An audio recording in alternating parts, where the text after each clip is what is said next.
Hello, this is I.S. Jones of Upcoming Hip Hop, and I'm here with Brittany Cambell, the awesome, the ever-talented Brittany Cambell. You flatter me. How are you this afternoon? I'm good, I'm chilling. Okay.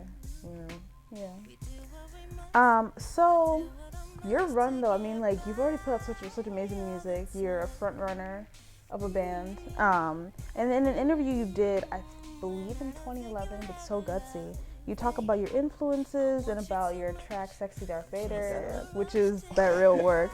And I really enjoy it because in that track, and when you explain like why the track is so important and written the way it is, you say that Darth Vader was super misunderstood and like he wasn't a bad guy. True story. Yeah.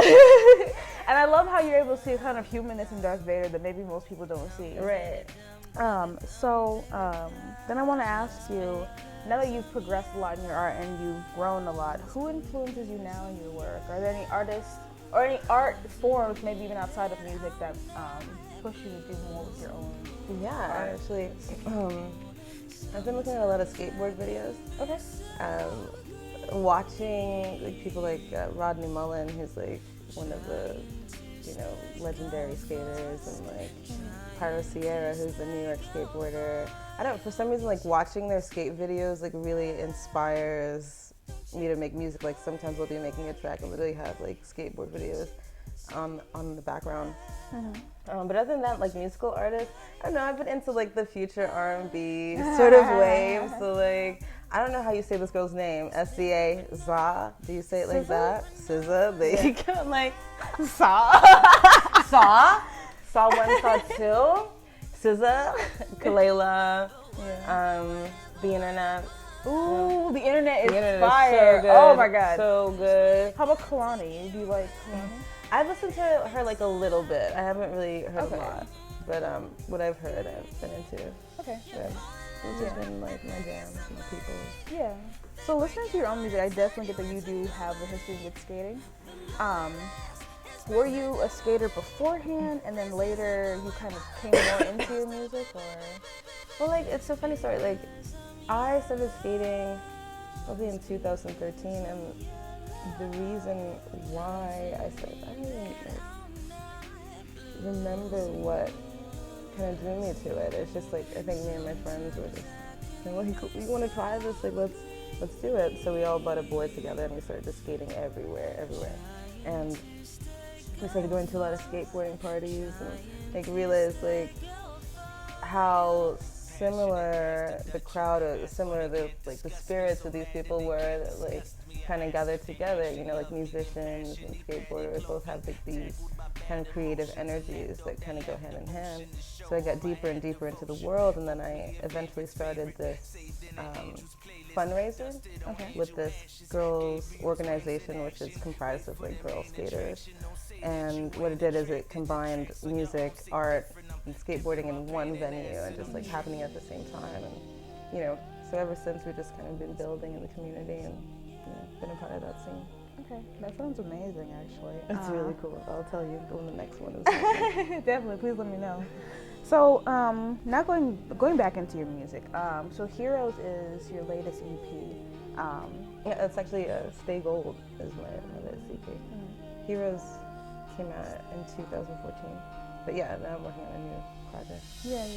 Stay Gold is also like really incredible. Thanks, I appreciate it.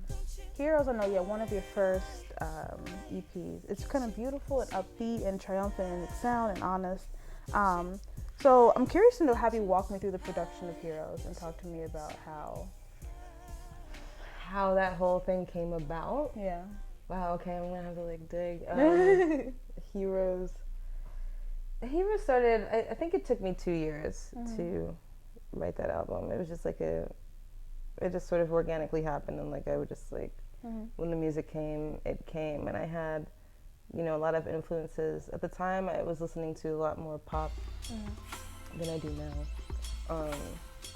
And I don't know, it was just basically me in my bedroom. Like, whenever I felt the vibes, or if my friends were around, because my friends are always at my apartment. Shouts to Red, shouts to Joe. They're always at my apartment, so like whenever I'd be inspired, they'd be right there to help me like build some tracks. And I don't know, it just organically came to be, It was just really fun time. Made some music. So the transition or the trajectory between Heroes now to Stay Gold, how do you feel like you've changed as an artist in terms of your sound, in terms of perhaps the way you approach writing your music? And do you feel as though you're becoming, you're kind of growing to be the artist that, I guess, seeks longevity? I mean, you are now though, but more so as your career progresses. Yeah, I mean, like, I've been just thinking lately, like, you know, we're all getting older and, like, you know, I'm a grown woman. Prince has left us.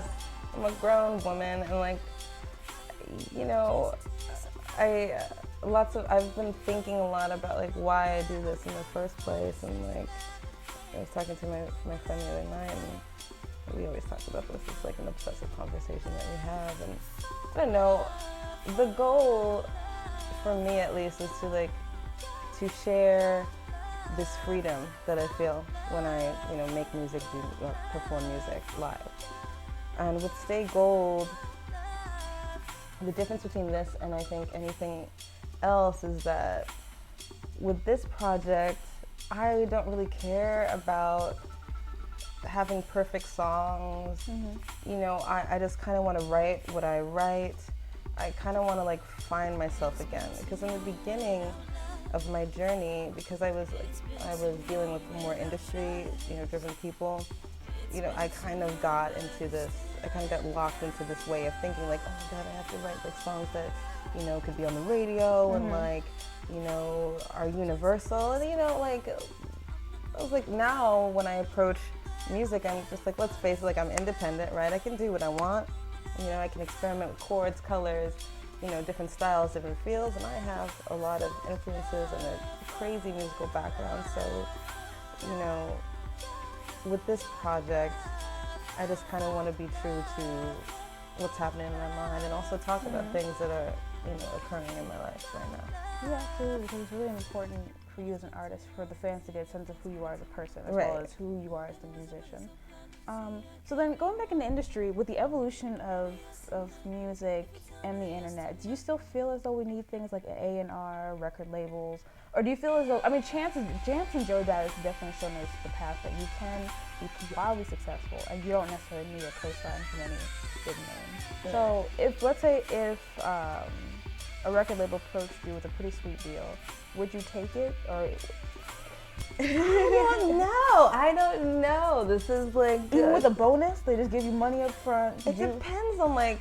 The problem with labels for me, especially, is because I produce my own stuff, I write my own stuff, is the publishing deal. That's usually like where they get you. It's very hard. Like, even like if we're talking about Prince, it took like 2 years ago Prince just got the rights back to his own music. That's ridiculous. 57 though, right? Yeah. Yeah, that's decades of fighting. Right. Decades of fighting. That's ridiculous. So, you know, I do think that with things like the internet, although it's hard because it's like super saturated now, and like,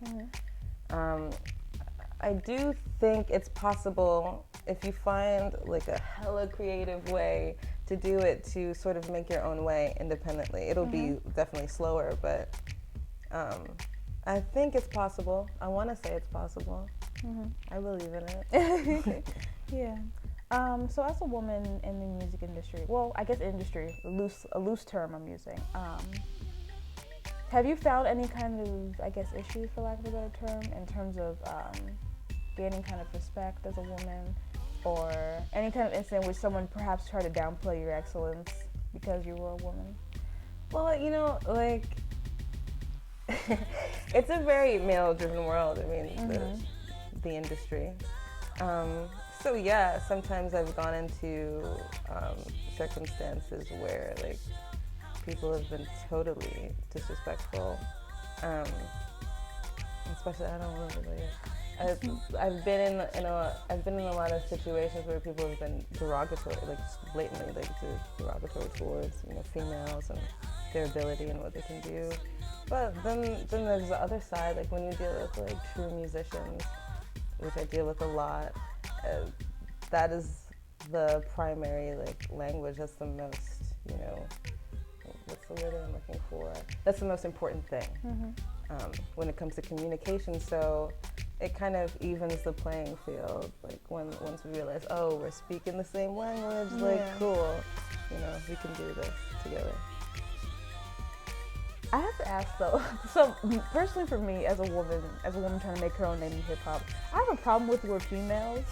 Like, so I always want to ask. Explain that to me. I don't know. There's something about the word that just kind of seems off. Like, you could probably say those women over there versus those females over there. Sure. And I don't know. I guess I wanted to hear your opinion about like, how do you feel about the word females? I never thought about it, but like now that like you bring it up, I definitely prefer the word, woman or women to females. I can't really say why, though. I know, and it's just the sound of the word, maybe. I don't know, like every article or everything piece I've ever read, like everyone's always been like, I can't put my finger on it, but something's not right here. Like, yeah, maybe the sound of the word kind of sounds like, I don't know, like discrediting or I don't know, dismissive.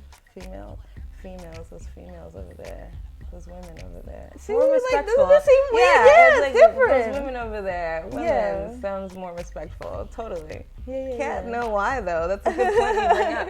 I'm gonna think about that. Yeah, there's something. Yeah, let me know. Get back to you on that. With Stay Gold out now, what are you doing? Are you booking shows? Are you putting out blasts? Booking shows, blasts. The thing about Stay Gold, right, is that this is like a self-made like kind of endeavor where what it is that I've told myself I want to hopefully release an EP of 6 songs every 3 to 4 months. Ooh, that's a challenge. That's like a challenge. But it's happening, right? So right now I'm working on part 2. I released part 1 at the end of February. Okay. I was wondering, I saw part 1. Yeah, there's gonna be 4 parts. So it's it's like a lot. So yeah, I've just been booking shows and just writing a lot, producing a lot, making a lot of garbage, sifting through the garbage, finding, the songs, and then also piecing it together, like figuring out which part goes where has also been hard. But I've just been kind of challenging myself to be on this creative wave, and also like it's also like an endeavor to get better in front of people. Oh, like that's real. You know what I'm saying? I understand 100%. I want to progress, with my production, my songwriting, my singing, lyricism. All in front of people, because I find that's the best way to sort of, level up. Yeah. Before every performance, do you have any kind of rituals or anything that you do or drink or say with your friends before you? No, it's actually weird. We right before a show, we usually are very separate from each other. We're like, we kind of go into our own zones. Especially with my band, we all kind of deal with getting ready to perform in like totally different ways. I'm the kind of person where it's like, sometimes like don't talk to me at all. You know what I'm saying? Like let me get into the zone. Like, I'm very bad at having conversation before shows. And it's all about like coming to a place, because I like to come on stage from like a neutral area. So I can sort of just like, be present, be there, connect with whoever's in the audience. So as far as collaborations go, are there any artists, if you could have like your dream collaboration, are there any indie artists, whether they're mid-tier or emerging or perhaps on their way to being on a global scale, that you would enjoy tearing it up with in the studio? There's this band, Feathers and Eyes. They know I'm obsessed with them. There's this band that are just so dope. Their drummer is like ridiculous. Their singer is just the bee's knees. So yeah, I would love to like do some sort of co-write, make some sort of thing happen. If you're listening, Feathers and Eyes, come through. Come through. Your girl is ready. I'm ready for the collab. And then like this is not an independent artist at all, but I really would like to work with Frank Ocean wherever he is. Yes. Because, like, first of all, can I tell you a story? So last July, right? It's been almost a year. Lying ass. So last July, right? So my birthday's July 30th, right? And I was like, okay, all of July has passed. Frank Ocean is just trying to breathe. Just trying to breathe. clearly he's doing this waiting for my birthday. July, it gets to August 1st. I said, I don't believe you ever again. This is an abusive relationship. You promise totally things. was. You I was promise like- things you don't deliver. Right. You can't do that. And it's been such a long time since then. So I'll find whatever cave that he's hiding in. Yeah. Yeah. We can do a collab. I'm a little mad, but we can do a collab. So Feathers Are Nice, Frank Ocean's, anyone else? Matt Martians from the internet. He produces all their stuff. He's also like a keyboardist. He's dope and like we're sort of like growing a relationship. Okay, that's cool. Who else? How do you say this guy's name? Zayi? Do you know? Paul? Zayi. I'm just gonna say Z-E-Y-I. Zayi. I'm just saying all the names wrong, but you know I love you. I'm shouting you out, so Zayi. Zayi. Okay. Yeah, is totally dope.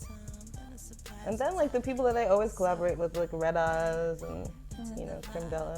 Okay. Yeah. What else? So, I guess then the last question I want to ask you is that for women who are trying to make a name for themselves in music, whether it's hip hop or pop or you know whatever kind of funky thing they want to do, though, is there any advice you'd want to give them or tell them things to be mindful of in terms of their self, how they present themselves, how they approach their music, and how they engage fans? In your approach to your art,